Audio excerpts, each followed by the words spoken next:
નમસ્કાર મિત્રો, હું છું રાહુલ અને સ્વાગત છે તમારું મારી ચેનલ રાહુલ ટેક ઓફિશિયલ.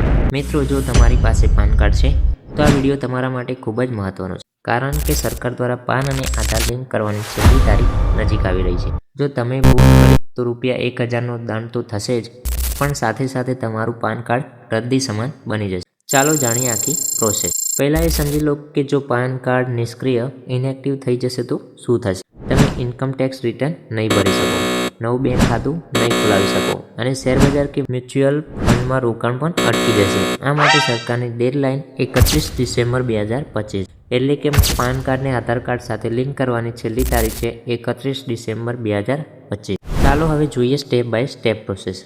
સૌથી પહેલાં તમારે ઇન્કમ ટેક્સની સત્તાવાર જે વેબસાઇટ છે એના પર તમારે જવાનું છે. કોઈ પણ એક બ્રાઉઝર ઓપન કરીને ક્રોમ અથવા ગૂગલ બ્રાઉઝર ઓપન કરો. ત્યાં તમને ઘણા બધા ઓપ્શન જોવા મળશે. એમાં તમારે ક્વિક લિંક્સમાં હશે લિંક આધાર, એના પર તમારે ક્લિક કરવાનું છે. ત્યાં તમારો પાન કાર્ડ નંબર અને આધાર કાર્ડ નંબર નાખવાનો છે. જો તમારો પાન કાર્ડ આધાર કાર્ડ નંબર સાથે લિંક નહીં હોય તો તમારે 1000 રૂપિયાની પેનલ્ટી ઓનલાઈન ભરવી પડશે. એનું પેમેન્ટ કર્યા પછી તમારા જે આધાર કાર્ડમાં જે રજિસ્ટર મોબાઈલ નંબર હશે એમાં એક ઓટીપી આવશે, તે અહીંયા નાખવાનો છે અને તેને સબમિટ કરવાનું છે.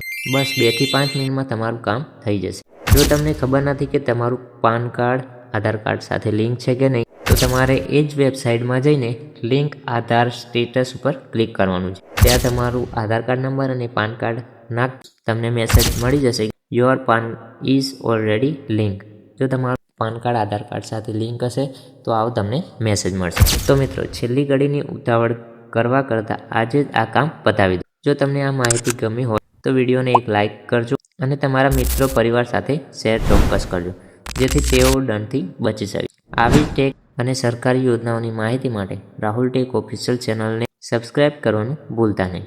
મળીએ આવતા વિડીયોમાં. જય હિન્દ.